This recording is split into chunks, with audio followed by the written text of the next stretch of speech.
the most realistic online racing sim ever made. This is iRacing. Detailed laser scan tracks, fully dynamic, real world cars, and over 50 series to choose from. 6 online world championships offering over $400,000 in annual prizes. This is the original esport racing game. This is iRacing.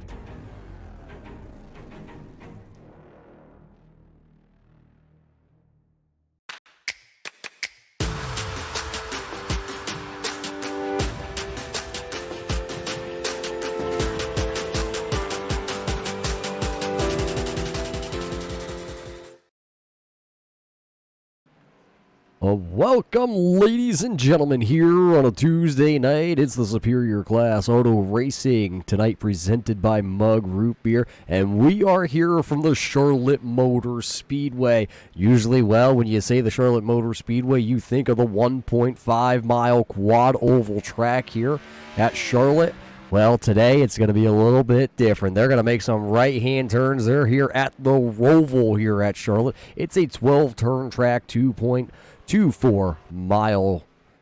We're going to still call it, I guess it's still going to be a circle, but, well, it's going to be interesting. These guys have never made right-hand turns here before with this group of cars, so tonight it's going to be wild. But as always, it is Muth in the booth here right alongside me, Jarrett, Reichert, and Jarrett. With right-hand turns for the first time this year is going to be a little bit wild. Yeah, this track is definitely very tough for all these drivers. It's been a very fun practice session to be watching, and can't wait to get this race underway and see how this all plays out. Yeah, it's going to be one definitely interesting factor here tonight. I know there was a little bit of a talk back there amongst these guys that they are not happy with the track conditions here in Charlotte, as it is just slippery. It's only 80 degrees here in Charlotte for tonight's race, but it is still slippy out there. A lot of these guys talking about coming through that infield part. There is absolutely no grip. You got the new bus stop over there on the backstretch where you really got to lower up right around 160 miles an hour and all the way down to, well, under 100, possibly looking at 60 miles an hour through there. That's a big difference for these guys.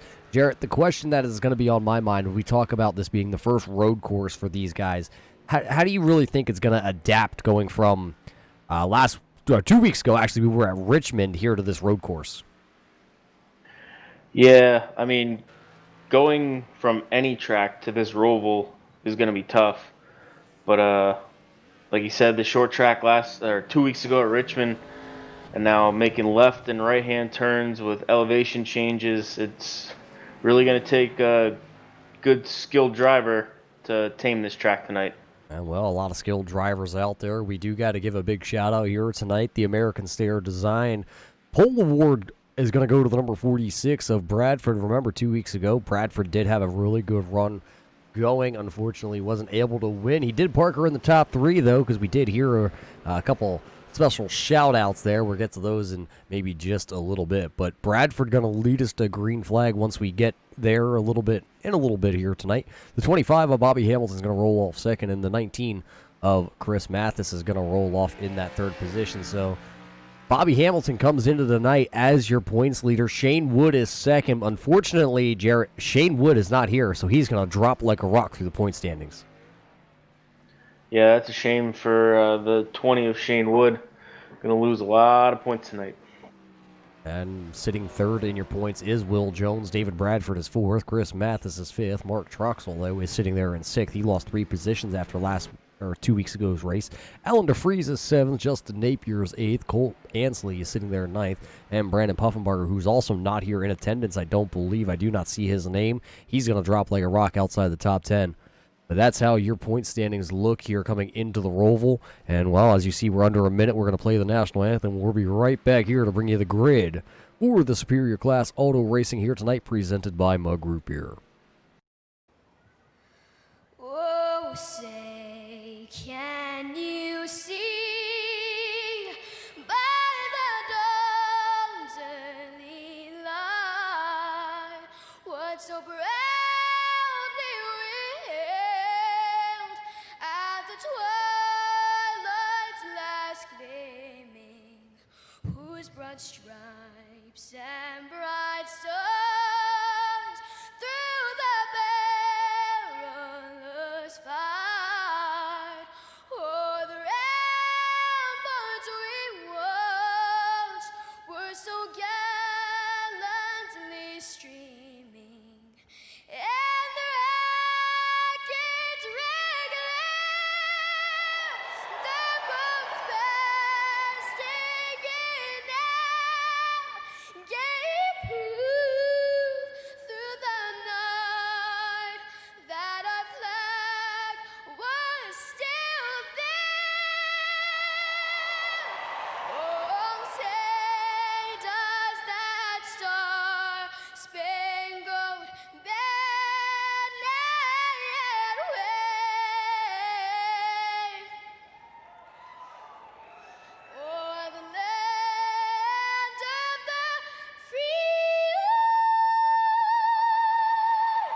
and the home of the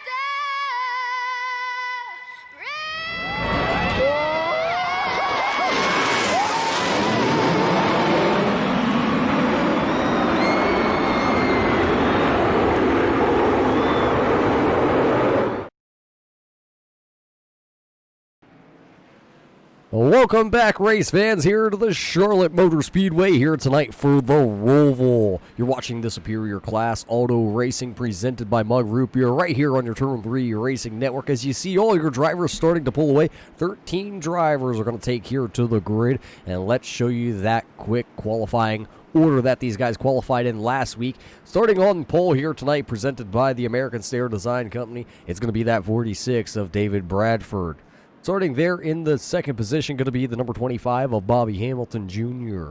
Rolling off third, it's going to be the man who finally, I believe, or actually this is 2 weeks in a row, Jarrett, that the number 19 of Chris Mathis not going to start on the pole. Mark Troxel, though, he's going to roll off in that fourth position. There is no outside line here tonight for Mark Troxel to kind of run around on. We're going to see how he fares here as he's going to roll off fourth. Justin Napier's got the 54 car slotted to start there in your fifth position. Starting sixth in the double 8 car, the 88 of Channing Ball, you're going to roll off sixth. Starting seventh, the 52 there of Thomas McMullen. And rolling off the 71 of Alan DeFries in the eighth position. Ninth, going to be the 56 of Will Jones. And starting in the 10th position, going to be that 53 there of Steve Murdoch. Mickey Spear got the 23 car out here, slotted to roll in the 11th position.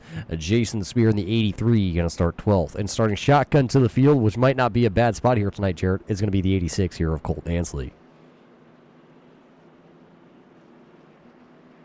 Yeah, that might not be too bad starting here in the back. Got plenty of race to work your way back to the front, and this is going to be an exciting race, fun to watch. Yeah, it's definitely going to be interesting. You see coming down this backstretch, you see how the track kind of shot out there to the left-hand side. It's a left-hander into a right-hander, back into that left-hand to then bring you back onto the banking in turn number 3. It's going to be interesting to see how drivers navigate that. There's not a lot of room out there at all. Tight quarters racing. The question is going to be, though, turn 1 could be Calamity Corner. Yeah, I mean, we've seen it in the actual, NASCAR Cup racing that a lot of guys, the leaders, driving around all day, miss that corner on the restart and their day's done. Yeah, probably shouldn't see that iRacing safety car back out onto the racing surface here once it makes the left-hand turn, as it's going to start to work its way down pit road here. 13 drivers set to take the green flag here. And, well, how many drivers are going to be able to survive, as it's an early green flag there. Start by David Bradford. He was not wasting any time. So before we even hit to the start-finish line, technically, under green flag we go as down into turn 1. Bradford now leads the 25 of Bobby Hamilton and then Chris Mathis. You got to go all the way back here until you can find somebody. Well, they were side by side. I think everybody got through, Jarrett, out of turn 1 pretty clean. Yeah, everybody getting through, starting to spread out. But the 23, it's turned around back here. Mickey Spear is going around in that 23 Ford, Carolina Ford car. He is shown right now sitting back in the 13th spot, but he went around, I believe, all by himself. Let's take a quick gander back at our first replay here of the night down in turn 1. What happened to the 23 of Mickey Spear? You see him get down into the corner, drags that left front a little bit, gets a little bit of a little bounce there on the left front. Oh, it looks like that car just goes around, and he actually found the inside wall. Everybody was able to scoot on by him as everybody's coming for the first time down into this bus stop on the backstretch. It looks like Bradford made it through there pretty good. Mathis is gonna. Hamilton with a wide swing, though, through the middle of that corner.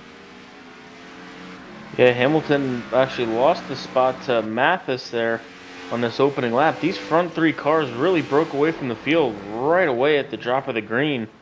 And it looks like Mathis is trying to reel in Bradford as they come across the line. And Bradford's going to lead your first lap here at the Roval. Yeah, first lap led here tonight at the Charlotte Roval. Going to go to that brand new painted up 46 of Bradford. It no longer has the Hoover sponsorship on that car. It's got the Superior Class Auto Racing sponsorship, and he's got the lead, but he's got Mathis sitting at about a half second back there. He's not going anywhere. Hamilton's just sitting back right around 3 seconds back, and then on lap number 1, this just shows you how much of a gap they have pulled on the rest of your field. The number 5 of Troxel runs right now in your 4th spot here, and he is sitting at 6 seconds back behind your leaders. Yeah, Troxel giving it his best here in the early going here, but just can't seem to keep up with the leaders right now. You kind of beat me to the punch earlier, Roger, about him running the outside. Can't really do that here. You run the outside one corner, but then be set up for the inside the next corner.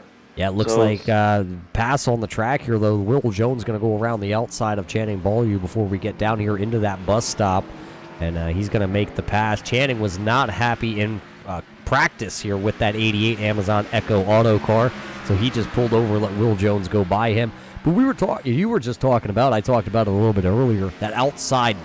Mark Troxel, though, still could run the outside. He's still got half a corner 1, whole turn 2, and 3 and 4. He could run the outside lane there. Oh, I'm not saying he can't run the outside lane anywhere on the track, but you can't do it around the whole track here.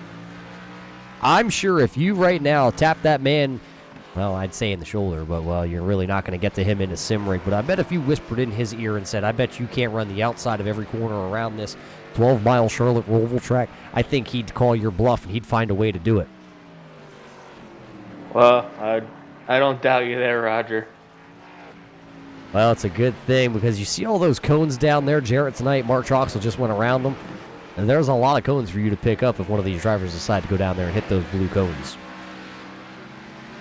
Yeah, I think if I'm going to have to go pick up all those cones here tonight, I might have to put my 2 weeks in here at turn 3. Well, we're going to let you up here for the time being, as Bradford so far has led every lap here, which is only 2 laps around this 2.2-mile road course, as he's coming onto the front stretch here to lead his 3rd lap. Look at Chris Mathis really send it down there, and he hopped the turtles, and he almost hit the turn. Well, what do you call that? Turn 12 wall, I guess you want to say, the front stretch. Mathis almost stuffed that Auto Owners 19 into it, but he is pretty clear and good. But he's going to lose about 2.5 seconds just in the blink of an eye. Just one little mistake, and he's already found himself way behind the 8 ball right now. Yeah, talking to the drivers during the practice, they were saying how this track, you really have no room for error. When you make a mistake, there's not a whole lot of room to gather it back up. But Chris Mathis doing a really good job to keep that 19 out of the wall. Yeah, that was probably the spot of the track where you have the least amount of runoff to make a mistake, and he almost hit the wall as you saw that. Down through the infield portion of this track, though, there is a lot of runoff room, except it's into the grass, and once you get into the grass, it's pretty much game over because you're just along for the ride. Here with these slick tires here, nowhere to go as you see Mathis really using up the turtles there coming through the bus stop into turn 3. Yeah, you better take it easy a little bit, make sure not to damage anything on that 19 Auto Owners Camry as he comes down in turn 11 through turn 12. And he's still running second, still trying to catch Bradford. Yeah, it's up to a little over 3 second gap now for David Bradford as you see him through turn 1. You see just out of the picture there was the 19 of Chris Mathis. Let's see if there is Mathis coming out of turn 1. If we go over top, you can exactly see. You see Bradford already off to the left of your screen as he's headed up that infield portion straightaway. And there is the 19. So it's about, we're calling a straightaway there for the infield section that David Bradford has over Chris Mathis. And he is setting a blistering pace still. His best lap was actually 2 laps ago, I believe. Yeah, lap number 2, he set that lap, and he's still sitting right there at that same pace. So that 46 hasn't fallen off here in the first 4 laps. So we got a battle back here for the 8th position. The 71 of Alan DeFries battling with the 83 of Jason Spear. And DeFries had a little bobble through one of those corners, allowing Spear to catch back up to him and see if he can make a pass as they come back onto the oval part of the track. Yeah, back onto the banking in turn 3 they come. I believe that is. I may have been a little discombobulated. Right, left-hand turns kind of confuses me a little bit, as actually that's coming out of turn number 2 down the backstretch here of the oval. Looking at that 71 car here of Alan DeFries, though, that peak antifreeze car, I think there's a little bit of damage on that car, if I'm not mistaken, Jarrett. We didn't see it, and I'm not seeing that it popped up of where he got the damage, but the 71 definitely has a little left front damage on that Camaro. Yeah, a couple little crinkles on there. But I think he'll be alright. He won't be the only one by the end of this race to have a few dings and dents in that car. Well, the car right behind him is Jason Spear in that 83 car. And remember a couple weeks back, Jason Spear was able to play a little bit of strategy. He got himself up front at the end of the race. Unfortunately, 2 tires just didn't really work out for the 83 of Spear, and he was wrapped up, unfortunately, in a wreck. Didn't get the finish that he deserved. But right now, he's running in that 9th position in that 83. It's a brand new paint job, I believe, on that 83 Ford Mustang this week with the CPI security systems machine. And it's clean so far. Yeah, not too many. I don't see any scrapes on that car, to be honest with you. He's still trying to run down the 71 of DeFries. And you got, I believe that is the 52 of Thomas McMullen trying to run those guys down, as he's about 3 seconds back from those guys in the 10th position.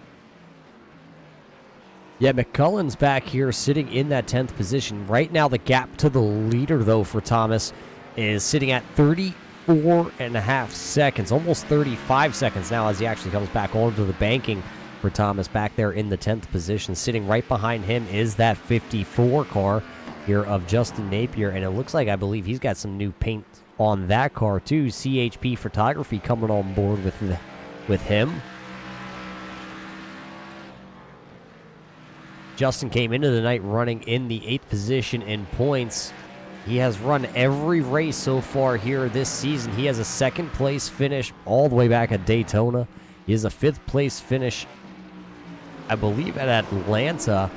And then, if I'm not mistaken, I see a 9th place finish. Something maybe a little off there on those points, or on those finishes. But I believe he has a handful of top 10 finishes.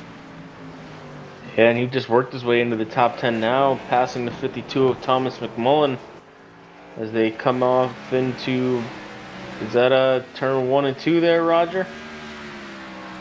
Yeah, we're call it 1-2. Maybe it's 3-4. Wait, it's 1 and 2. You are correct. Onto the backstretch. It gets a little confusing here when you're making right-hand turns, isn't it? Yeah, when you dive off into the infield and come back on the track, we have a hard enough time figuring out which is first, second, turn 1, turn 2, turn 3, and an oval. Now you're putting a Roval in here. Well, let's check back out front. Where is your leader? He's coming through that infield portion of the track, almost ready to come back out into turn number 1 of the oval. David Bradford setting the pace here, 3.5 seconds up over that 19 of Chris Mathis, who's still trolling the infield portion as he now enters the banking back into turn number 1. Now that's a 3.5 second gap between your 1st and 2nd place guys. Then it's a 9.5 second, almost actually 10 seconds as it updates here in the timing and scoring for Bobby Hamilton Jr., who runs right now in your 3rd position. Yeah, Bobby Hamilton Jr. making the brand switch to running the Chevy Camaro. 2 weeks ago, or actually all this season, he was running the Ford Mustang. Maybe found a little something in the Chevy Camaro that suits him for this Roval. Yeah, It's pretty surprising to see the 25 of Bobby Hamilton with a bow tie on the front end of that car as he comes down into corner 11 and 12 here before taking off towards turn 1. New colors also on that 25 of Bobby. I think he did a little testing here over the week and decided that the wheelbase here for the Chevrolets were just a little bit better through the infield portion and gave it a little more stability. He really likes his Ford, though, at 1.5 miles. Yeah, well, I mean, even 2 weeks ago at Richmond, picking up the victory in that Ford Mustang, but must have found something he likes in this Chevy to be using it here for the race today. Yeah, and with him running in the 3rd position right now, and he is your points leader coming into tonight. He was 25 points up over Shane Wood, but I believe a bulletin just came across the board here, Jarrett. Shane Wood missing the start here from the Roval as he's busy with his smoking hot wife. I'm not sure what I'm supposed to take of that, but Shane Wood is not here, and he was 2nd in points. Yeah, it's a shame for Shane Wood missing this race, but hey, gotta do what you gotta do. So hopefully he'll be back in a couple weeks and competing up there for the victory. Yeah, tonight he won't be able to take home any hardware here. As Bobby Hamilton, we continue to watch him. Looks like he's doing a pretty smooth job here at Charlotte, and that's all you really want. You don't want to tear up the car. You don't want to tear up the tires. You just want to try and make consistent laps. And right now, Bobby's fallen off about a 1 second pace here on lap number 9. So the grip on the tires are definitely starting to go away for a lot of these drivers. Let's take a quick peek here back at the 13th place runner, though, of Mickey Spear. Remember, Mickey went for a little bit of a ride back on lap 1, turn number, I guess it was turn 2, technically, of the infield portion here of the track. Right now, he's got that 23 Mustang, got a little bit of right or front end damage still on that car as he's out here circling. He finds himself, as he actually hits the wall there down in the bus stop area, coming back onto the banking for turns 3 and 4. Wow, hard hit for that Mustang, Jarrett. How hard of a hit was that, and do you think there's any toe knocked into that car? Yeah, he definitely hit really hard, picking the rear tires up off the ground. Yeah, I think he definitely messed that front end up a little bit, but he's going to come down pit road, probably going to use his one fast repair he has here today and get back out on track. Yeah, these guys do have one fast repair, so for Spear himself here in the 23, that's going to be a good thing. Right now, he did go 1 lap down, as you did see Bradford right there as he's back onto the infield portion. He did go around that 23 of Spear, so Spear sitting in the 13th spot, first car 1 lap down. And while being the first car 1 lap down here, Jarrett, tonight, not really going to mean anything. Most likely not going to see any caution flags waving. Yeah, so no lucky dog available for anybody here tonight at the Roval. But working only lap 10. Still a long way to go in this race. Yeah, 44 laps still left here from the Charlotte Roval. Bradford so far has led every lap. The question being, though, maybe a quarter of the way here into this tire run, with only running 54 laps here tonight, there could be a lot of strategy being played. 54 laps, you could pretty much cut that a little short. You could come in probably right around lap 20 possibly, and then go the rest of the way on those tires. Or, Jarrett, would you rather be the guy that runs her out of fuel and then comes get 4 fresh ones? I'd probably be the guy. I mean, if you're comfortable enough, not losing too much speed, you want to wait as long as you can to go into the pits and then have all that fresh rubber to use all the way to the end. Try and win this race.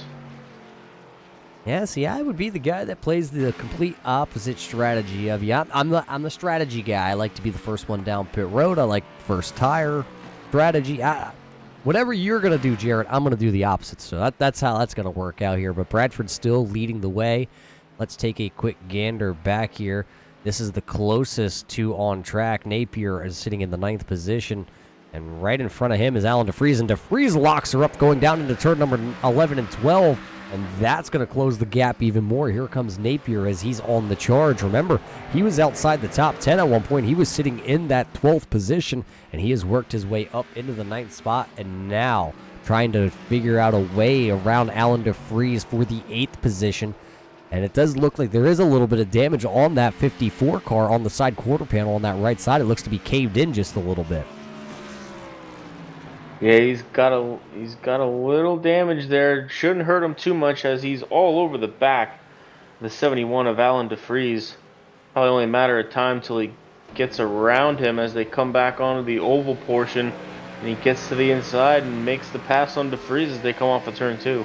Yeah, you saw him make that pass look pretty easy. It looks like DeFries possibly just pulling down off the racing surface, allowing that 54 of Napier. Oh, look at DeFries really closed the gap coming down the backstretch into this bus stop. Now he's about a car length off the back bumper, but it looks like DeFries slipped a little bit coming through the right-hander portion of that corner, and he's going to lose about, call that 4 car lengths now easily off the back bumper here of that 54. Yes, the 56 of Will Jones had gotten around the 25 of Hamilton. Missed that on our cameras, but 56 of Will Jones trying to make a run at the second place car of Chris Mathis. As Chris Mathis is really falling off the pace to our leader Bradford. Yeah, something may have been amiss on the 19. I didn't catch it as we were talking about a couple of the guys back there running in that 8th and 9th position. Mathis is 15 and a half seconds back behind Bradford. Maybe Mathis is playing a little bit of strategy. It's a long race. You're going to be able to play the strategy we talked about, either pitting early or pitting late. Maybe Mathis is out here running a little bit smoother, a little bit calmer, and saving a little fuel in that 19 as David Bradford, who's way out there ahead of him. Maybe he's going all for gusto. Yeah, I mean, everybody's going to have to pit at least once. Should be able to make it on one pit stop as fuel run is anywhere from 28 to 32 laps. So, yeah, I'm not sure the strategy Mathis is playing right now, or Bradford for that fact. I mean, he's really pulling away from this field. Yeah, he may be the road course ringer here for the Superior guys. You never know. He also could be playing the strategy that if he can get out there far enough, if he feels here on lap 20 his tires are wore out, he could shoot back down pit road if he has a big enough gap. I think you're going to need about a 20-second gap, at least 20 to 25, to be able to come down pit road and at least put 4 fresh tires on and get out right in that area that the car behind you would be. He could shoot down on 20 and possibly shoot down on 40 again and know he has the freshest tires out there compared to everybody.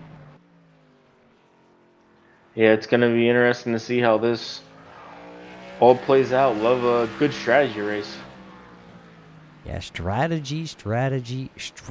Right now, it looks like Spear was down pit road. Only one time he's been the only one on pit road. We saw him get into the outside wall and the inside wall. He's 1 lap down. He pitted 3 laps ago. He runs 13th right now, and he is the only one lap down. Running right behind him is Murdoch, and that 53 car looks like he's been beating and banging off that outside wall with that right front fender. You know, Roger, we were talking about strategy with Bradford and Mathis. Bradford really backed it down. His last lap was a 120.519, and Chris Mathis' last lap was a 118.865. So either Bradford really backed it down or Mathis really wicking it up here towards the end of this tire run. Yeah, you never know. Looking at this time by is right around possibly the halfway point here on this run for fuel and tires. As there you see Bradford coming out of turn number 4, headed down towards turn 11 and 12 here, that little S turn. And you can see there is nobody in the same realm, same picture as that 46. You have to go back here. I'm going to say back here. It's not really back here, but there's Colt Ansley, as he is only actually sitting right now about 20 seconds in front of that Bradford machine, and he is running in the 7th spot. His car, though, the DuPont car, pretty clean out there. Yeah, Colt Ansley really having a good run here right now as he tries to chase down the 25 of Bobby Hamilton. Still pretty far off of Bobby Hamilton, about 20 seconds or so. But Cole Ansley having a good run in here inside the top 5. Yeah, he's going to come across the line here. He will complete lap number 15 for himself and start lap 16. Still 39 laps here to go, and with 12 turns and 39 laps to go, well, anything could happen. Let's see where Bradford is as he's coming down the backstretch here through that bus stop once again, headed towards turn number 3. Wonder what kind of lap time he's going to turn this time with that 46 machine. We'll stay right here and take a gander here once he comes across the start-finish line, as Will Jones actually has started to close the gap now on second place here of Chris Mathis. We'll check that out here in just a moment, as I believe a connection issue may have just happened. The 88 of Channing Ballyu, I just saw him disconnect through the team, or through our team speak here, and right out of the iRacing server. Last time by for Bradford was a 1 minute 20.7 second lap, and Chris Mathis just came across the line at that 19, and he put down a 1:18.7. So you can tell there's a 2-second gap the last time by between your two front runners. Yeah, Chris Mathis really wicking it up here. His last lap before that was a 1:21, so made a bit of a mistake coming through the bus stop on the backstretch, but started gaining some time back here on this lap. And look at Will Jones right behind him, that 56 Under Armour car. He's trying to protect his house once again, as he's just back here just cruising. As you see, he's up on 2 tires there coming through that infield portion, left-hand corner there. Now onto the banking here for Will Jones. Can he run down, though, that 19? It's been sitting at about a 2.5-second deficit between the two here. Well, I'm looking at it the last 3 laps, and he's got a 2.5-second gap over Bobby Hamilton, who runs back there in the 5th spot. Oh, Chris Mathis spins it around the bus stop really hard on the brakes as Will Jones go by, and here comes the 25 of Bobby Hamilton Jr. Yeah, as that all unfolded, there was another incident out there. It looked like, I believe that was Jason Spear and Mark Troxel. Kind of something happened there. Let's see if we can go back and find what happened with Mark Troxel, as he now runs in the 5th position, as Spear was right out in front of him. Spear went wide down here on the inside, or in the infield grass. He put her into the tire barrier, and then that 83 right around. That's what happened to Jason Spear, and at the same time, something had happened to the 19 of Chris Mathis. Let's back that up. There you see it. Wheel hops down into the bus stop through the backstretch, up over the turtles that 19 goes, and he has some side skirt damage now, Jarrett. Will that affect him here on the road course? I don't know if that'll affect him too much here. I mean, we'll have to see, but he still does have that one fast repair, so might be able to limp it around here, so to speak, till we get to those green flag pit stops. Yeah, and as all that unfolded, that allowed David Bradford to pull just a little bit. Now it's almost a 17-second gap over the second-place runner, which is now Will Jones. And taking a closer peek here as Chris Mathis is actually going to back up this corner this time way farther than he has, and he's going to throw her up on 2 wheels. And sideways exiting that bus stop, trying to get everything he can get out of that 19 Auto Owners Insurance Toyota. But taking a quick gander at the front end of this Toyota, Jarrett, and that looks like has a little bit of a crinkle to the nose of that car, too. Yeah, that front clip has a bit of damage to it, but shouldn't hurt him too bad as long as he didn't do any damage to that front suspension. As you see him really starting to wheel that car sideways through turns 2, coming down here into turn 3. Let's see how he comes through 3. It looks pretty flat, pretty smooth. Doesn't take that wide entry like Will Jones did, but looks like he's doing pretty good. Bobby Hamilton's starting to fade a little bit here on this long run, and you can tell he's used up the right front fender there on that Dr. Pepper Chevrolet, as he's sitting there now in the 4th position, 19 seconds from the leader, 3 seconds off the back bumper of Chris Mathis, who is actually starting to pull back in Will Jones here. Yeah, Chris Mathis wants that second spot back and wants to try and go for the lead at some point. But right now, the 46 of Bradford putting on a clinic as he will lead another lap here at the Roval. Bradford just setting a blistering pace. 19 laps in the books, 35 here still to go. We have 2 retirees here from the Charlotte Roval. The 23 of Spear has called it a night. And, well, the 88 of Channing Beaulieu said, well, you know what, guys? It's been fun turning right as much as we have, but I'm going to pack her in here. I'll see you in 2 weeks from the Bristol Motor Speedway. He feels like he would fare better at a short track.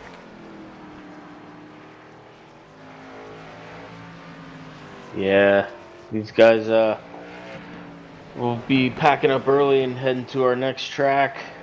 But right now, Bradford's still, he's putting in some consistent laps, running in the 120s, not trying to push the envelope too much. But really, really nice pace here by Bradford. Yeah, down through the bus stop once again on that back stretch. And that car doesn't look like any fenders are wrinkled, and it's just a nice, smooth drive. Still sitting at a 15-second deficit back to Will Jones, who runs there in the second position. Stephen Murdoch right now in that 53 car still got some damage on that machine, and he is sitting 1 lap down now to your leaders in the 11th position, and right ahead of him by about 2.5 seconds is going to be the 52 of Thomas McMullen, as you see him a little bit sideways into turn number 12. He is sitting in the 10th position, 1 lap down, which then leaves Alan DeFries, the next victim to fall, to David Bradford. There you see Bradford just lurking in the background there of that picture. DeFries looks like he has a little more damage now on the front end of that blue DFE Peak Chevrolet. Easier for you to say, Roger, but yeah, definitely some damage there on 71 of Alan DeFries. Meanwhile, back here up front for the second position, Chris Mathis starting to reel in Will Jones, inching ever so closer, see if he can make a move as they come back onto the oval. Easy for you to say, huh? As Chris Mathis has started to actually close that gap. It's now a 1 second gap. At one point it was 1.5 seconds. And I think the lowest we saw was sitting at right around a second. Then he slipped up just a little bit. We talked about how every corner can be treacherous here as they come down here into where Chris Mathis had already gone around, slowing her way up. And actually, he was about 10 miles an hour slower than Will Jones through that portion of the track. So that just shows you how cautious now Chris Mathis is. It's in the back of his head that, you know, I've already wheel hopped it once and looped the car around, lost the second position, lost actually all the way back to the 4th spot, and he's had to climb his way back up. Look at him really up over the turtles there in turn 11, and then a little bit of a bobble out of turn number 12. Sometimes hitting the turtles isn't the best thing for the car, as it's going to upset the balance of it. Yeah, you don't want to hit those rumble strips too much. That'll hurt you in the long run, I think. Hurt the car a little bit. As he lost a little bit of time, Chris Mathis did to Will Jones. Let's see if he can make that back up as they're starting to come back onto the oval part. Yeah, and not only are they coming back to the oval part, they're going to be working on the lap traffic. There goes the 53 that is of Murdoch. He moved out of the way of Will Jones. Mathis actually going to have to go way down, cut the corner just a little bit to get underneath. But Jones really slipped, and now look at the gap. It's about 2.5 car length gap between your second and third place runner of Will Jones and Chris Mathis as they work down here into the bus stop. Sideways for the 56 of Will Jones. Almost spins her around. He gathers it up, but he's going to lose the position to Chris Mathis. And, well, that may have hurt the tires. It looks like all 4 body panels are pretty good on that Under Armour car. But now, heated up tires. Yeah, he's going to have to cool those tires down. Try to cool those tires down and make another run back at Chris Mathis, as we still have about 10 laps to go on this fuel and tire run. Got a long way to go on those tires yet. Yeah, it's going to be a long run here for Will Jones now that he took that slide. But remember, Chris Mathis took a spin completely around to that number 19 car. And, well, after cooling the tires off for a little while, then he was able to start charging back to Will Jones. And then Will Jones made the mistake. So, I mean, you made a mistake. You spun it out. You really heated the tires up. If you let them cool down, I think you're going to be all right here on the long run. He has a quick 56 car, and now he just has to get back in a rhythm Remember, that's not the first guy we've seen have problems down there into that bus stop. That's exactly where Chris Mathis upset his car. Yeah, that's exactly how Will Jones got that position from Chris Mathis. Anything can happen here any given lap. Our leader, David Bradford, could wheel hop going into that bus stop. This is a very tough track for these drivers. As actually it happens once again right in front of Will Jones there. The 19 of Mathis went around as we were on board with the 56 of Jones. You just saw the smoke cloud, and back around Will Jones goes right to the second position. Mathis now back to third. So put the spin counter up that we have caught now live. I believe that's 6 spins. Yeah, this is Calamity Corner here, this bus stop. This is wild stuff as Mathis just gained that spot the very lap before that and just gave it back up to Will Jones. As they both work around lap down cars there of the 52 and the 53. And looking at the timing and scoring, it does look like now Alan DeFries has gone a lap down a couple laps ago as Bradford laps now the 9th position. And that next car for him to lap is actually, he's got about a 25-second gap until he's going to run into that 54 of Justin Napier. But look, nice and smooth now. He has a 22.5-second lead over Will Jones and Chris Mathis as they're practicing their synchronized spinning over there in the bus stop. It's allowing Bradford to really stretch that lead now. Yeah, they're doing everything that David Bradford wants to see, so to speak, in his mirror. Not that he can see him in his mirror, he's that far out in front. But they're giving him every chance he needs to win this race, to just run away with it. Yeah, and a little slow that time for Will Jones and Chris Mathis through the bus stop. They really woed that corner up so they didn't loop the car once again down here into 11 and 12, though. Oh, it looks like Mathis kind of shot through 11 a little bit wider than he wanted to and then hit the turtles there coming through 12. But these guys right now are trying to push as hard as they can, but sometimes they step over the line just a little bit. It looks like Colt Ansley may have just gone around in that DuPont car as Mark Troxel got around him for the 6th position. And not sure if we missed something, but the 83 of Spear has been on a tear. Remember, he went for a little bit of a slide. Troxel got around him, and then he was all the way actually back to the 7th position. Now he's running in the 5th spot. Yeah, good run for the 83 of Jason Spear as we got a battle for second place here coming through turns 1 and 2. Chris Mathis trying to get under the 56 of Will Jones as they come down the backstretch. We'll see if they can keep their cars under control as they come to the bus stop. And as we watch this battle for the 2nd and 3rd position, it looks like we have 2 drivers right here down pit road. It's going to be the 54 here of Napier and that 86 of Ansley. Both of them were on the lead lap when they came down pit road. Both going to go a lap down here as this battle for second still etches on. And side by side here down into turn 11, the 19 of Jones, the 19 of Mathis to the inside of Jones, and he'll actually complete that pass. Textbook move there by Mathis. Yeah, that was a great move by Mathis.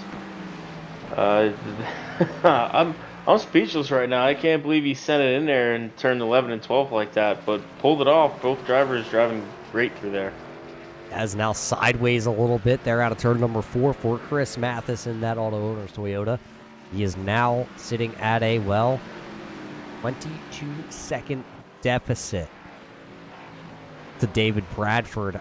I mean, we keep coming back to Bradford as you see him here coming back onto the oval in turn number 3. This car doesn't look like it has stepped over the line at all yet tonight. He's just running a smooth race, smooth pace out front. Last time by, he was the quickest car out there on the track. Let's see if he's able to once again be the quickest car out there as he comes across the line here. What does he do? His best was a 1:17.2. Last time by was a 1:21.1. So the pace has definitely slowed. But when you have a 22-second lead, you don't really have to attack every corner. Yeah, definitely not. As here comes the 19 of Chris Mathis and the 25 of Bobby Hamilton Jr. down pit road for their pit stops. Yeah, now here's going to be the question. If you were coming down pit road, Jer, as you are the 19, you have a little bit of damage. Are you using that quick repair right here? I would say yes, because I would think this would be they're banking this is going to be the only stop of the race for them, so I would use it now, get it fixed, and get back out there. As you see the 19 come to a stop in his pit box, the 25 of Hamilton Jr. also going to be coming down right there. His right side tire's on for the 19 already done. Left side's done. Drop the jack and go. So Chris Mathis pits out of the second position, gives up third. As you see Troxel there coming through turn one. The 19 of Mathis will be back out onto the racing surface. He is sitting at right now, I believe that's a 52-second deficit over Bradford, as Bradford's actually exiting turn 4 right now. So now Mathis came down pit road. Hamilton Jr. came down pit road. They pitted out of the top 5. If you're Bradford and you see that on the timing and scoring, are you looking to come down pit road anytime soon? If I'm Bradford, I'm very comfortably out front, and I'll just be running my race, doing my strategy the way planned it coming into this race. I wouldn't change anything if I was Bradford. Everything's working so far. As you see Bradford through turn number 4 once again. Right behind him is the 86 of Colt Ansley. Now, last time by, Colt did pit 2 laps ago in that DuPont car. He is sitting there 6th, 1 lap down the first car. Obviously, 1 lap down as he's behind your leader.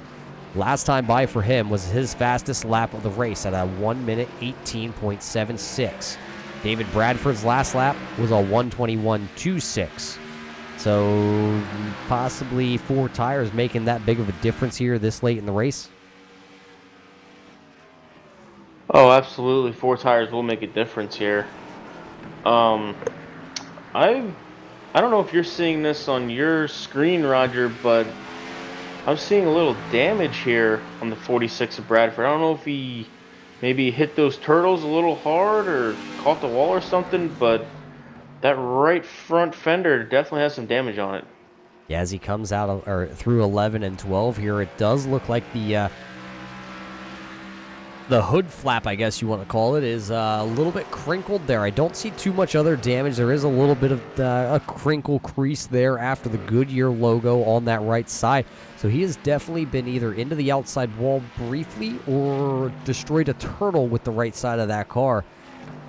Either or would put that damage on your car. I don't think it's really affecting him at all, as he's still out front here. He has a 31-second lead right now over Will Jones, 47-second lead over Chris Mathis, and a 58-second lead, I think that is, back to Bobby Hamilton Jr.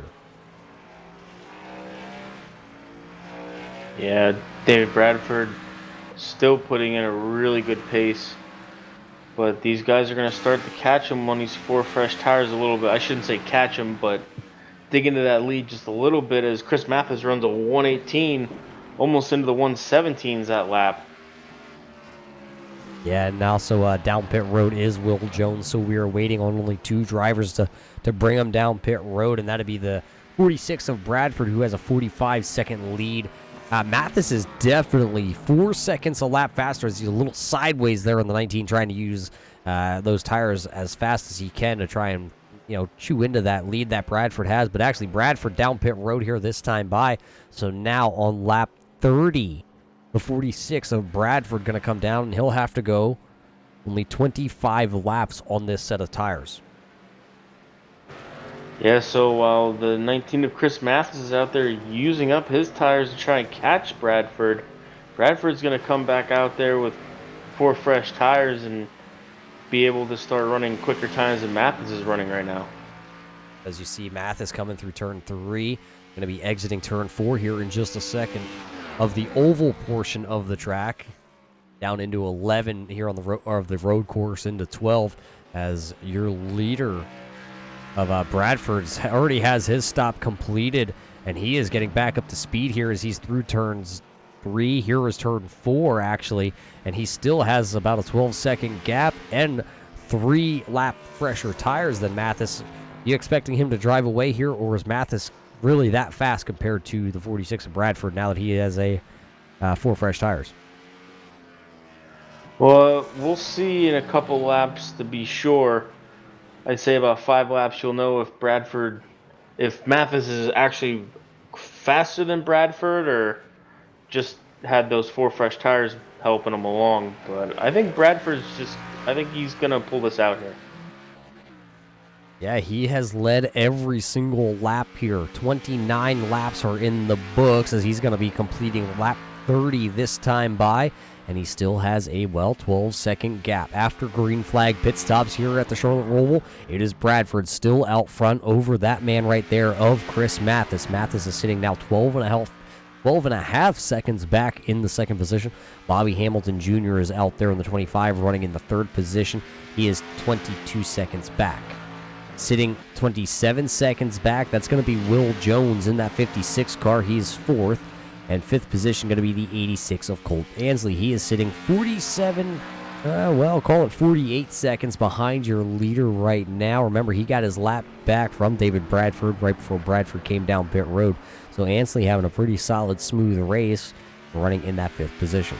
Sixth position right now is the 54 of Justin Napier. He is sitting 53 seconds behind your leader, but only 3 seconds ahead of this man. That's going to be the number 5 of Mark Troxel. He is sitting in the 7th position, 56 seconds back, and he is your last car on the lead lap here. So Bradford has lapped up to the 8th position, 7th position being the next one on his bucket list.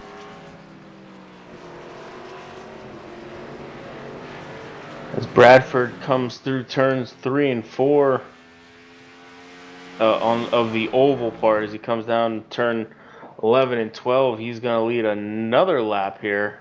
He has led it from start, from the drop of the green flag. He's led it the whole way so far. We'll see where Chris Mathis comes in here, how far he is behind him.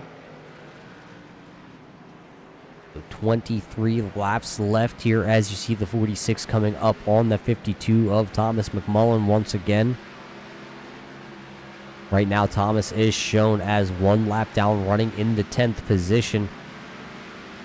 Here we only have 1 car 2 laps down, and Jarrett, I'm not sure why, but that 83 of Jason Spear, we were just talking about him being inside the top 5 there before those green flag pit stops. He spent 3 minutes on pit lane. Yeah, not really sure what's going on with the 83 of Jason Spear there. He still had a quick repair and everything, but yeah, not sure. That's a little weird. Yeah, he pitted on lap 26, and I'm not seeing any report of why he was down pit road for that long. So interesting. Interesting to see why Jason Spear is losing as much ground as he is. A little right front damage on his car, but Bradford back across the line here, going to complete lap 32. And now it's going to be getting closer to the time where the laps are just going to be ticking off. Where is Chris Mathis, you ask, race fans? Well, he is still sitting back there in the second position, and he has not been able to really gain any ground. He's still sitting about 12 and a half seconds back behind your leader. Yeah, he only gained not even... Bobby Hamilton Jr. is down pit road and looks like he has loaded up for tonight. Not sure what happened to the 25 of Hamilton. Yeah, right now not getting a reading on the 25 of Bobby Hamilton. Something may have gone wrong connection-wise as he is off track right now. I still see him out there in the team speak, but maybe iRacing, something has gone awry with that. And we know sometimes this is internet-based racing. It is off a computer. Your simulated rig inside, well, your garage, your house. Maybe if you're like Jarrett, it might be in your mom's basement. You never know where these guys are racing from. But right now, Hamilton out of the event. He could come back, Jarrett, but at this point, it's a lost cause. Yeah, that was a little bit of a low blow there, Roger. But, yeah, now Hamilton has disconnected from TeamSpeak as well. He came into this race your points leader. I mean, he's still going to get some points out of this with only 13 cars showing up tonight. But that's a little weird. Wonder what happened to the 25 Hamilton. Yeah, we'll see if we can possibly get somebody down there to find out what happened to Bobby Hamilton Jr. But right now, He is shown 2 laps down in the 10th position. There's only one more guy out there on the racetrack that could possibly pass the 25 of Hamilton Jr., and that'd be that man right there, the 83 of Jason Spear, who runs 2 laps down now on the same lap as Hamilton. So as right there as it updates on the timing and scoring, Spear going to go to the 10th position. Hamilton going to drop to the 11th spot.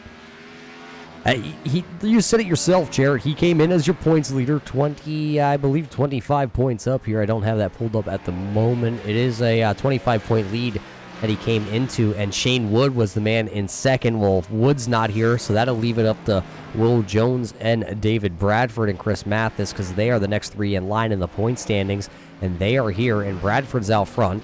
Mathis is second, and Jones is running third. I don't believe they're going to be able to leapfrog Hamilton leaving Charlotte because of how low the car count is here tonight. Because turning right for these guys, not a lot of them wanted to do that, so a lot of them loaded up and headed to Bristol early. Yeah, a lot of guys weren't happy about this, running this track. But hey, everybody's got to run the same track. But right now, it's still Bradford out front with Mathis not being able to gain on him. They're running about the same lap times. And Will Jones is sitting almost 30 seconds back from your leader. Yeah, Will Jones, after that green flag pit stop, has not been able to recover. He now is 15 seconds behind Mathis for that second position. And 28 seconds, almost 30 seconds actually back behind David Bradford. So right now, David Bradford has no pressure from behind at all. Chris Mathis doesn't really have any pressure. He could go do a couple more spins down there in the bus stop, and I think he would be all right. How about Colt Ansley? He's been pretty quiet back here. We talked about him a couple times. He is still has a clean Nicorette DuPont car sitting in that 4th position. And he's sitting 52 seconds back, 25 seconds back from Will Jones. You almost want to say that he has a top 5 car. I don't think he's going to be able to work his way into 3rd, 2nd, unless something happens out in front of him. Yeah, Cole Ansley having a really good run, but I think he's gonna have to settle for that 4th position right now. As the laps are starting to tick away, and he's about 30 seconds off of your 3rd place car, Will Jones. Yeah, well, he's got to still worry about something because that 54 car of Justin Napier still sitting in the 5th position. He's only actually 2 seconds back, and he's actually closing the gap just a little bit. So Napier still has a chance that he could run down that 86 of Ansley and take that 4th position away from him. They are your 2 closest cars out there on the track, and this is looking out of the gyro camera we have mounted over there on the right side of Justin Napier's car. There you see the Ansley Mobile out in front, 2 seconds ahead of him. It comes here through turns 11 and 12. Let's just stay on board here with Justin Napier and ride around here from the Charlotte Roval with 19 laps to go here.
As you're watching, contact between them. We were just coming back live off the in-car camera feed from Justin Napier. He gave the bump and run down in turn number 1 to the back bumper of Colt Ansley. Now he's got to try and worry about running away from him. Let's go back and see if we can find that one as they headed down into turn number 1. There you see him closing the gap in turns 11 and 12. Then he was right to the back bumper down here in turn 1. He gave Ansley a shot, and wham, there it was. And that wasn't just a little love tap there, Jarrett. That was a literally get out of the way. Yeah, he gave him the old chrome horn there, and now trying to run away so Colt Ansley can't retaliate. As Napier running in your 4th spot now. Yeah, as you see now he's pulled, it looks like about a little over a second. As look at him, Ansley was really breaking hard coming down the backstretch, trying to see if he could really close the gap on that 54 car. Wasn't able to, but still has time. Still 17 laps to go here from Charlotte. You never know what will happen. I mean, it just took us all the way to here on to lap 38 of this event to see somebody run into somebody, and Napier moving Ansley last time by in turn number 1. So Napier's 4th. Ansley now runs in that 5th position. And, well, where's Bradford, you ask? Oh, he's about here, sitting at a comfortable 11.5 second lead over Chris Mathis as he comes through turn 4 of the oval into 11 and 12 here of our road course. So it'll be 16 laps to go for David Bradford. And Mathis's time, Jarrett, is really running out, and it doesn't look like Will Jones is able to make any ground on Mathis either, though. Yeah, it looks like this is David Bradford's to lose right now. As he's just out there riding around, putting in consistent laps, doing what he has to do to take this checkered flag home as the laps tick down. Yeah, 16 laps to go for the 46 of Bradford. All he has to do is be smooth for 16 laps, 12 turns each lap. That's a lot of braking points, and I know I can't remember that because at the time I forget to tie my shoes. So, you know, Jared, that'd be a lot for me. Yeah, Roger. We don't want to overwhelm you there with anything. But Bradford looking strong out front. Still about 11-second gap on Chris Mathis. Yeah, he started to slow the pace up just a little bit for himself out front. Chris Mathis now sitting at right around 11 seconds back, so really not slowing down too much as the brake rotors on the 19 Toyota are really glowing here. It's a very fast road course here at Charlotte that they have produced, and it brings us great excitement, not just here on the iRacing platform. It also brings us great excitement watching on a Saturday or Sunday race when the superstars, we call them, come here once a year in the playoffs. Adds a little more pizzazz to the event, I guess you want to say. Yeah, I know I enjoy watching the Roval race on TV. You never know what's going to happen there. Like, we've seen guys crash out of the lead on the restart for missing turn 1. You just never know what's going to happen on this track. Well, I remember a guy crashing in turn 1, dropping to the back and coming through the field with like 36 laps to go or something. That was just this year. But I don't see that man actually out here on track, so I don't think we're going to have to worry about that or see that here tonight. Yeah, I mean, unless David Bradford would maybe mess up a little bit, but I don't see any cautions happening tonight, so that's not going to happen.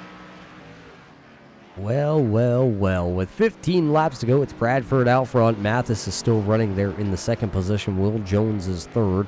Justin Napier is sitting in the 4th position now. Colt Ansley is still sitting there 5th. Mark Troxel, who has not found the outside groove just yet here, Jared. He's still got a couple more laps to find it. He is sitting 6th as your last car on the lead lap. Alan DeFries is sitting in the 7th position. Stephen Murdoch is running in the 8th spot. Jason Spear is running 9th, and Thomas McCullen there is running, in your 10th position. 10 drivers left here with 14 laps to go.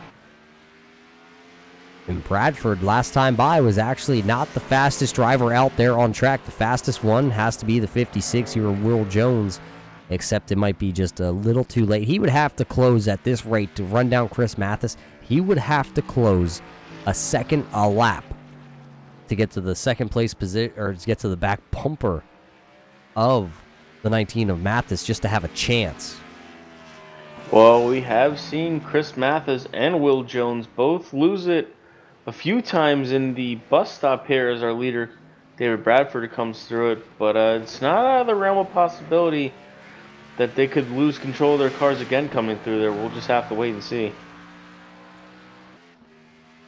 As Bradford comes back here, he's going to see 13 to go on the timing and scoring. His crew chief spotter just yelling, hey, my friend, take it easy. You still have a little over a 10-second gap. No need to push the envelope here, as he still has that damage on the right front. He did not use his quick repair when he came down pit road, just like Chris Mathis. I did not see him use his quick repair either, so his car is still a little bit tore up. And Colt Ansley, something may have just happened to Ansley as he is sideways, actually slowing on the track as he has gone around. And he has lost that 5th position to Mark Troxel, so he was at one time in the 4th position, now running all the way back in the 6th spot. Let's take a quick gander back, see if we can find that one.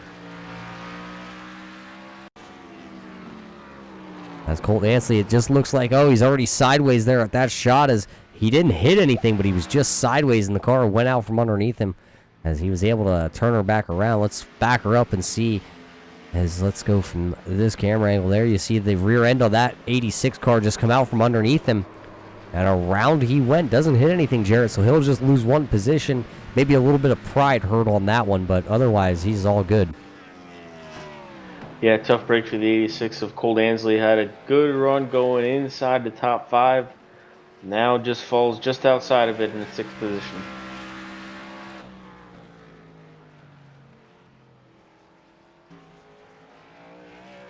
Bradford, though, take a look at the timing and scoring, Jared. It is now only a 9-second deficit as Bradford comes across the line here. He'll see 12 to go that time by. Mathis is starting to close the gap, or is Bradford just being that cautious out there on track? Well, Mathis was just about a second quicker that lap than the 46 of Bradford, but I'm not sure that he's really catching Bradford as much as Bradford's kind of slowing down a little bit, you know, keeping his tires a little cool and just try and get this car to the finish. Yeah, we just saw last time by in turn number 1, the 19 of Mathis get a little bit sideways. He was down to actually an 8-second gap going down into turn 1, and then all of a sudden the 19 car shot sideways and as well right back up to about almost a 10-second deficit.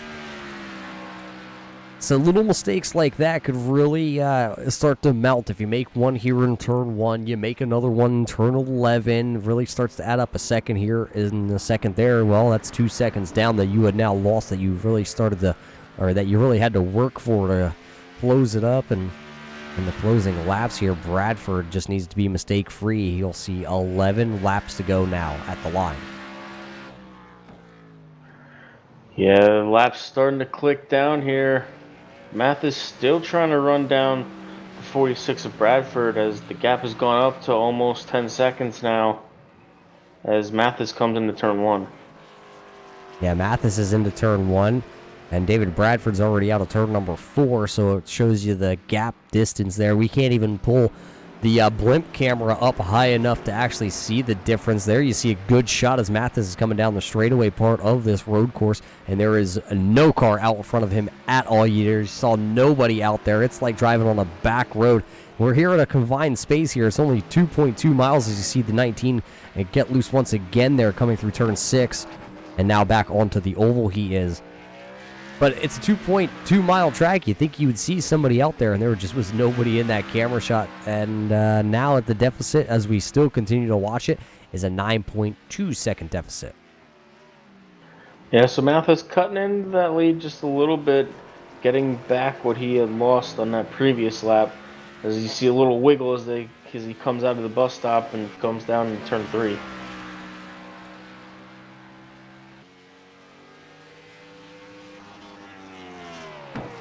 Yeah, down here into corner 11 and 12. It is 10 laps to go this time by. It is still Bradford, Mathis, Jones, Napier, Troxel, Ansley, DeFries, and I believe Colt Ansley is actually in trouble here. He could possibly go a lap down here before the end of this event. They're just out of your camera shot. There is the number 46 of Bradford. He is back there. He is starting to close that gap. I think at this point, if Bradford catches you, obviously you want to pull over Jarrett, but you don't want to go a lap down. You want to be one of those guys that say, I made it out of the Roval on the lead lap. Yeah, I mean Ansley, he might put up a little bit of a fight, but I'm not sure anybody's got anything for Bradford right now.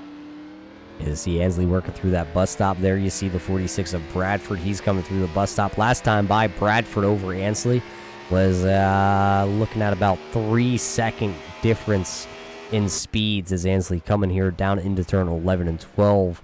And, well, where is Bradford, you ask? Right there. You can see both cars in that camera angle. So it'll be 9 laps to go for Bradford. Nobody even remotely really close to each other. Your closest battle actually is Mark Troxel, who's sitting in the 5th position, who is 5.5 seconds in front of Colt Ansley. And that's not really a battle for track, as they have both those positions pretty clean. I'm looking at the 5 car here, though, Jarrett, and it looks pretty clean. Yeah, the 5 of Mark Troxel has had a really consistent race, I guess you can say. You know, keeping his nose out of trouble, as you can see by his car is really straight. So Mark Troxel getting around this track pretty decent here tonight. Yeah, no pressure in front, no pressure from behind, really, for the 5 of Troxel, who runs in the 5th. In the little Tate's Cupcake car. Oh, he was sideways coming through the bus stop. He was able to gather it up, but he's going to lose some time to Colt Ansley. He's going to start to close that gap here. As let it update, it was 6 seconds. Now it's down to a 5-second gap between the two. As there you see Ansley coming through the oval portion there, coming towards 11 and 12 now. There you see Mark Troxel just out in front, as I believe the 54 of Napier is down pit road. This is an unscheduled stop with 9 laps to go. Yeah, not sure what's wrong with the 54 of Justin Napier. Not sure if he has a quick repair or not. Yeah, he has a quick repair. So coming down to get that car fixed, and he'll get back out there. Yeah, 4 fresh tires, it looks like, for Napier. But I believe the charge that he had inside the top 5 is over. That'll move Mark Troxel to the 5th position. Colt Ansley there into 5th. Napier now 1 lap down, running in the 6th spot. As something happened in the 19 of Chris Mathis, as he ran a 127 that last lap, and he is almost 16 seconds now. He lost 8 seconds on that lap to the leader, Bradford. Yeah, I think we can find that here on the replay. Let's take a quick gander back and see what happened to him. I believe this is right here, as it's going to happen here. Coming into turn number 11 and 12. Let's see what happens. As well, that didn't really show us what we were looking for, so it gave us an off track, but Mathis looks like he was pointed in the right direction the entire time. I'm not sure what that exactly was, but he is now back to a 15.5 second deficit, as he had it down to about a 7.5 second deficit. That's now, I think, an insurmountable gap to your leader. Yeah, I think David Bradford pretty much has this one in hand, barring anything catastrophic to that 46 car. As you see, Mathis coming through 1 and 2 to click off another lap here with the 54 of Justin Napier right behind him. Yeah, remember Napier, though, is down pit road in that 54 car, so he's got fresh tires compared to the used tires there on the 19. He's got 21 laps on those tires. So they are pretty much used up here. He's able to actually keep that 54 car back behind him for the time being. Maybe Napier not pushing the envelope as hard as he could. As now Colt Ansley still sitting, as we're still watching the 19 and the 54 here. We're looking at the timing and scoring. Ansley and Mark Troxel possibly in a lap might fall victim. Let's go find out where Colt Ansley is, as there he is, looking out the back tail or deck lid here of this 86. There you see, that is your leader. Bradford has really started to close the gap now, only sitting at about a 1.5 seconds, 2 seconds back there behind Colt Ansley. So Ansley now, as Ansley messes up turn number 1, he goes up and over the turtles, sideways over the turtles. And that's going to hurt the undercarriage of that car. There's probably a couple of components in the steering rack bends up on that one. Yeah, Ainsley with a big slide up over those rumble strips. As here comes the 46 of David Bradford, gonna put him a lap down, or closing in to put him a lap down. That would have him lapping all the way inside the top 5 here tonight. Yeah, that's a feat in itself, being able to say I showed up at the Charlotte Roval and lapped everybody up to the 4th position. Because Mark Troxel, yeah, he's out there. He's just sitting about 5 seconds out in front of your leader. I'm not sure if Bradford's going to be able to reel him in or what, because Bradford still has that 14-second gap over Chris Mathis. So there's no real need as Bradford spinning the tires just a little bit, coming through the bus stop, showing off possibly. There's no need for him to really push that hard because he's going to be coming to get 5 to go this time by. Yeah, it's just been smooth sailing for the 46 with David Bradford from the drop of the green flag, basically. Just putting in nice, smooth, consistent laps, and it's really paying off for him.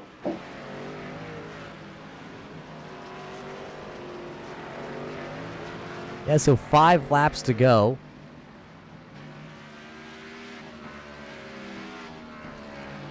Bradford's still out front. Mathis is sitting 14 seconds back now in the 2nd position as he comes down into turn number 1. Then Will Jones is sitting 7 seconds back from Mathis, 21 seconds back from David Bradford. Mark Troxel sitting in the 4th position as he is right now a minute and 16 seconds behind your leader, Colt Ansley. Still out in front of your leader here. I believe Bradford has really started to back it off because last time by it was 21, a minute and 22 seconds actually per his lap. Yeah, Bradford has no reason to push right now with big a lead as he has and coming to 4 laps to go. So. And there you see Bradford through the bus stop once again into turn 3 and 4 of that oval. 13-second gap now, but there will be only 4 laps to go. It'll be a little too late for Mathis. I don't believe he'll be able to catch him unless Bradford would blow a tire. So 4 laps to go here. Jarrett really starting to get to the end of this one. Bradford has been out front for 50 laps here tonight. Yeah, like we said, Bradford leading from the drop of the green flag, and nobody really had anything for him all night tonight as he's still trying to work on that 86 of Ansley, trying to lap inside the top 5 here. You know, Bradford isn't exactly perfect here tonight. He has been into the outside wall or a rumble strip, as you see the fender still kind of beat up on that car. The only thing other than that he doesn't really have, though, because everybody has a little bit of damage out there tonight, is he doesn't have the fastest lap. The fastest lap is still the 19 of Mathis, and that was all the way back on lap number 2. Nobody's been able to really dip back into the 1 minute 17 second bracket, and well, this late into the run, we're not going to see that at all. So Chris Mathis, I'm willing to bet, is going to be the man who takes the fastest lap here tonight from the Charlotte Roval. Yeah, that's a good stat by the 19 of Chris Mathis. Gonna pick up a few points, I believe, or a point. But Bradford is gonna pick up a lot more points than that. He's working his way to winning this race. Yeah, it's not over yet, my friend. The fat lady has not sung. 3 laps to go. As Ansley still holding off your leader of Bradford. Where is Chris Mathis? There he is, coming through 1 and 2 here of the road course. And just trying to have a clean rest of the race. I don't think he's going to be pushing that hard because at this point, unless something would happen, he knows his race is a second place car.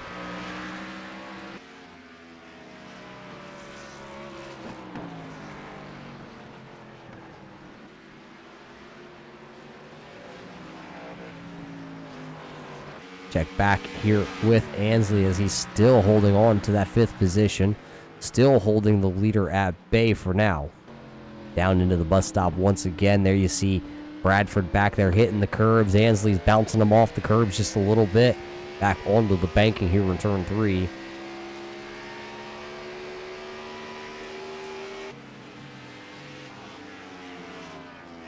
Coming to complete his 52nd lap out front here with a brand new paint job on the 46. He'll see the popsicle sticks in the air. Only 2 more laps here. 5 miles to go here at the Charlotte Roval.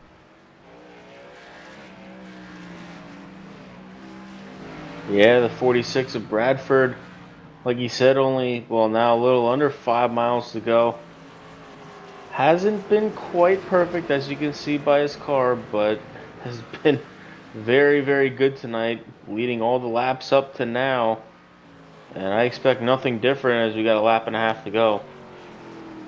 Yeah, you can really tell Bradford has started to slow the pace now as you see that 86 car of Ansley kind of drift off into the sunset, as actually Ansley just put her into the outside wall, coming back onto the oval portion of the track.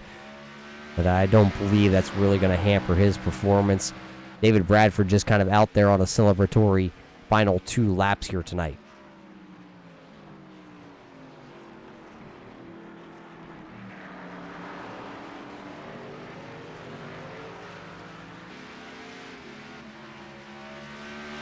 "13 drivers took the drop of the green flag here. As we come closer to the white flag, only 10 drivers remain. Mickey Spear, Channing Beaulieu, and Bobby Hamilton Jr. all are out of the event here. And now it's white flag time here for David Bradford. He has led every single lap. The question is, though, can he lead the final lap here from the Charlotte Roval? 2.2 miles to decide who's going to win this one, as Bradford still leads the way down here into turn number 3. Now coming across the stripe and down through turn 1 is going to be the 19 of Mathis. He now is on his final lap here, and looking at it, it looks like he's just trying to bring the 19 home in second. Will Jones is third. Mark Troxel right now is running in the 4th position. He didn't quite take the white flag just yet because he's still working the infield portion, as now he comes back on to turn 1 and 2 of the oval. Colt Ansley is still out in front of your leader, but what can you say, Jarrett? David Bradford has done everything he needed to here tonight. The car is practically clean, and it looks pretty straight for the most part. As he comes down the backstretch here, he's led the most laps. Doesn't have the fastest lap, but started on the pole. Yeah, I mean, led the most laps. He led all the laps here tonight, Roger.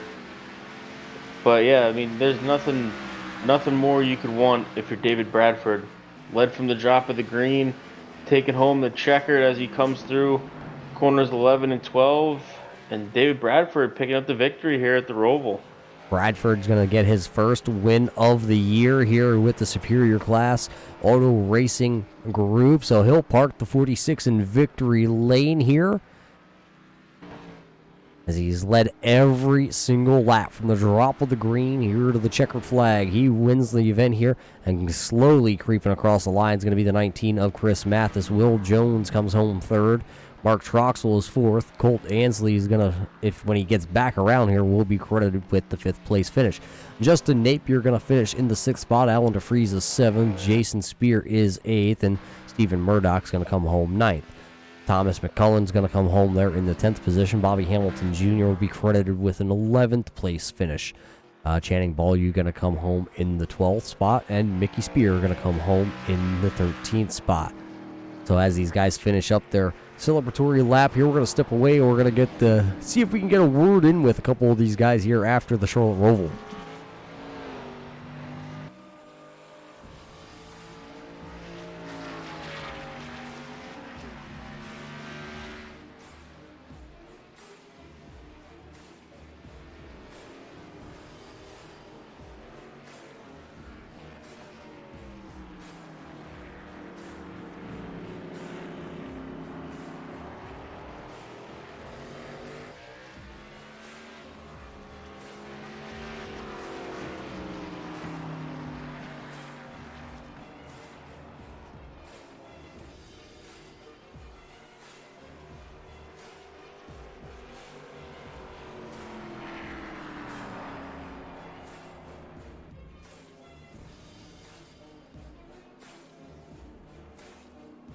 Well, race fans, as we watch the 46 of David Bradford bring that brand new wrapped 46 car back around here, he's going to do a little bit of celebrating here in that car as he led every lap here tonight. 54 laps have been led by your winner.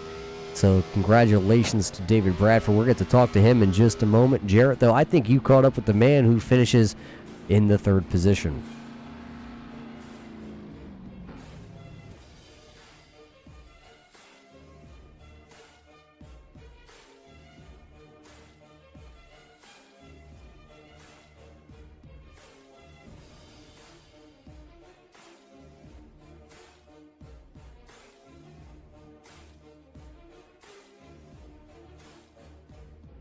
I've been driving with the same set for the last 10 years and picked a bad place to try to change pedals. But anyway, we done pretty good. We started getting a little bit better there at the end. I mean, I missed a few braking points and I kind of held my own. I know after we come out of the pit stops, I was probably 25 or 26 seconds or so behind David which I know he was probably just cruising, but I was able to close in a little bit on him, which I know a lot of that was him just taking it easy, but I made me feel better anyway. Yeah, not too bad of a night, all things considered. Putting it here and up on the box, but so what are your thoughts as we head to Bristol in 2 weeks? I'm just glad it's not at the Roval. I'll take anything over this. This is tough. Yeah, definitely a tough race. And before we let you go, who would you like to thank tonight? Yeah, just thank David and Bobby and Mug Root Beer for sponsoring. But thank you guys for broadcasting. And want to say good win to David. He definitely has been the class of the field all week during practice and in the race. I mean, none of us had anything for David all week. He's been super fast, but he's worked hard to run fast and practiced a lot here and done a good job. He was fast, man. Congrats to him. Well, congrats to you on your 3rd place and good luck in 2 weeks at Bristol. And I believe Roger has caught up with our 2nd place finisher. Yeah, I caught up with the man who's driving the Auto Owners Insurance number 19 here tonight. That is the driver, Chris Mathis. Chris, you didn't start on the pole. You started there in the 3rd position tonight. Did you have a car that was capable of winning this event here from the Charlotte Roval? No, sir.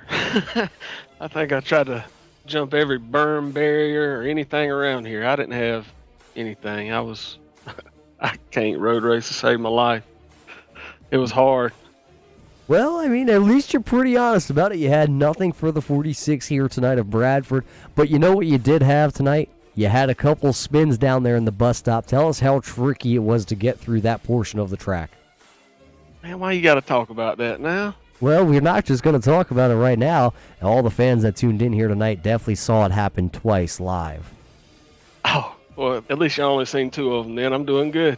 Yeah, that was great. Managed not to hit the wall right there. I did hit the wall other places. Hope y'all didn't see them. Oh, like the front stretch? No, we caught that too. God, dog, y'all are on it. Well, hey, we got to be the eye in the sky up here. But tell us about the track conditions out there. We heard a lot of drivers in practice and through the week saying that the infield portion of this track was probably the hardest to navigate. There's not a lot of grip out there. Yeah, man, it's like every left-hand turn, the front end if you're going too fast, front end getting the bounce, and it's not much grip. And if you're trying to brake at the same time, you're in for a world of spinning. Well, you did that a handful of times out there. You really tested the Goodyear Eagles on that Toyota Camry. Well, Chris, you had a 2nd place finish. Not a bad day for yourself here. You said you didn't have anything for the win, so I guess you can take 2nd place as a win, but who do you got to thank for putting the Auto Owners Insurance car here in 2nd tonight? I just want to thank Bobby and David and you guys for broadcasting. Everybody helps put this thing on. I mean, Shane's not here, so I can't thank his wife. So I guess that's it.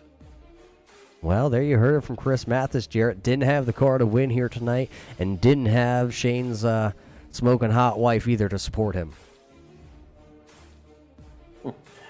Yeah, it was a good drive for Chris Mathis. as I believe I caught up with the winner here, David Bradford. David, I mean, what can we say? You dominated this entire race, led from the drop of the green. Tell us how it went. I mean, I was just lucky enough to get on the pole today, and once I started making mistakes behind me, it just became a deal of no mistakes. You know, you got to slow down a whole bunch. Don't let the car wiggle around. And I really kind of surprised myself with the lack of mistakes I made, but that was really all it was too. It was just not making mistakes. You know, they could gain on me and stuff like that, and I felt like I could turn the car up if I really had to. Like if they ever got within that, I felt like I could really turn it up, but luckily I didn't have to, and just had a nice, easy, caution-free race. A little boring for the fans, so I apologize for that. Well, hey, you did what you had to do. You made it look easy out there, my friend. But as we leave, turning left and right here at the Roval and head to the last great Coliseum there in Bristol, what are your thoughts on going there in 2 weeks? It'll definitely be a lot more exciting than this race, that's for sure. Who knows, the way the cars are now, sometimes the bottom's fast, sometimes the top's fast. Just depends on how you work the track in and who's running where. Who knows, the middle may be fast. It should be all over the place, and I think we're going to have some good racing there. Yeah, it definitely should be a fun night of racing. And before we let you go, who would you like to thank? I definitely got to thank all my guys back at the shop, Bobby and Will, helping run this deal. Bobby really stepping up for us and helping us make these decisions. But I've kind of made a bad decision with this racetrack this week as far as, you know, excitement and things like that. So I take the blame on that one. But I definitely got to thank Woody Smoking Hot Wife, even though he told me that she was not hot. But I think it's just because he doesn't want me to keep calling out his wife, because she'd rather, you know, hang out with a winner than Woody. But like I said, everyone's beautiful to me. Don't matter if she's 380, she's still a lady. If she's only got one leg, I'll take her to IHOP. Whatever it takes, she can come on down and party in Winter Circle. Well, there you have it from our winner here tonight at the Roval, David Bradford. And Roger, I can't wait to go to Bristol. Yeah, Bristol Motor Speedway going to be something a little bit different. We saw different here tonight. We saw them turning right. We saw them turning a little bit left. Some of them going for the spin cycle, like you spin me right round. Chris Mathis definitely showed us how to do that here tonight. And did I catch that, Jarrett? Is the winner of this race going to IHOP? It sounds like if he finds the right girl to take, yeah, he's going to IHOP. And what a lucky guy. He wins here tonight, and he's going to be headed to IHOP after victory lane and celebrating with the boys out there tonight. Well, Jarrett, we saw it different here tonight. Left and right, we talked about that. Then we're going to head here on November the 19th to the last great Coliseum, as you call it, Bristol Motor Speedway. We didn't see the side-by-side racing here at the Charlotte Roval. It's a road course. It's typical. You're not going to see the side-by-side racing so much. But once we hit Bristol, it's going to be a two-lane track. With this brand new package, you're going to be able to roll the bottom a little bit. You're going to be also able to keep the momentum up. You're going to be able to run the Kyle Larson line right up against the fence. You're going to see a lot of great action coming up right here with the Superior Class Auto Racing guys. In 2 weeks from the Bristol Motor Speedway, right here on your Turn 3 Racing Network. We got to thank all the sponsors out there here before we cut off the air. We got to thank CHP Photography for coming on board here. We also got to thank the American Stair Company. Also, Mug Root Beer, the primary sponsor here for the Superior Class Auto Racing guys. Always got a Mug Root Beer right here alongside me. But that's going to do it for everybody here at the Turn 3 Racing Network. For Jarrett here in the booth, along with myself, we will catch you in 2 weeks from the Bristol Motor Speedway.